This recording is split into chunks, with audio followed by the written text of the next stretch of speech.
মৌখিক পৰীক্ষা দিলেই চাকৰি নাপাব বহিব লাগিব লিখিত পৰীক্ষাটো পশু চিকিৎসা বিভাগৰ চাকৰিৰ ক্ষেত্ৰত নতুন সিদ্ধান্ত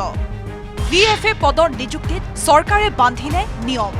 পশুপালন আৰু পশু চিকিৎসা বিভাগৰ চাকৰিৰ ক্ষেত্ৰত কেইবাটাও দশকৰ পাছত চৰকাৰে গ্ৰহণ কৰিলে এটা নতুন সিদ্ধান্ত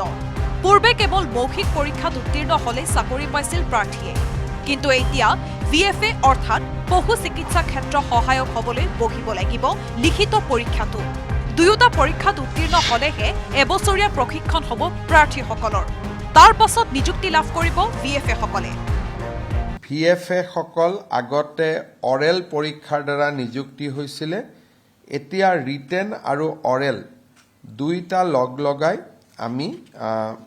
পৰীক্ষা পাতি এবছৰ ট্ৰেইনিং কৰি তাৰ পিছত ভিএফএ সকলক নিযুক্তি কৰাৰ এখন বিধি আজি কেবিনেটে অনুমোদন জনায় কেবিনেট ব্যাখ্যাত আৰু এটা ভাল খবৰ দিলে প্ৰকৃতি প্ৰেমীসকলক মুখ্যমন্ত্ৰীয়ে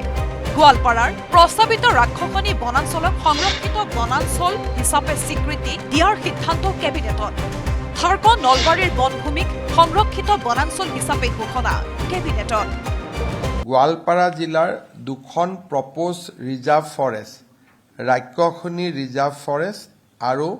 থাৰ্ক নলবাৰী প্ৰপ'জ ৰিজাৰ্ভ ফৰেষ্ট এই দুইখন ৰিজাৰ্ভ ফৰেষ্টকে আজি আনুষ্ঠানিকভাৱে ফৰেষ্ট হিচাপে কনভাৰ্ট কৰা হয় তাৰ ফলত অসমৰ বনাঞ্চল ৰাক্ষসনী ৰিজাৰ্ভ ফৰেষ্টত 2205 হেক্টৰ আৰু থাৰ্ক নলবাৰী ৰিজাৰ্ভ ফৰেষ্ট হিচাপে 156 হেক্টৰ বনভূমি আজিৰ পৰা বৃদ্ধি হ'ব ভিডিঅ' জাৰ্নেলিষ্ট সুশান্ত সিঙৰ সৈতে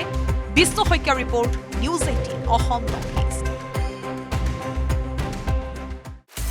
আপুনি বিচৰা বাতৰি পাব কেৱল নিউজ 18 এপত নিউজ 18 এপ ডাউনলোড কৰিবলৈ স্কেন কৰক এই QR কোড গুগল প্লে ষ্টৰতো পাব এই নিউজ 18 এপ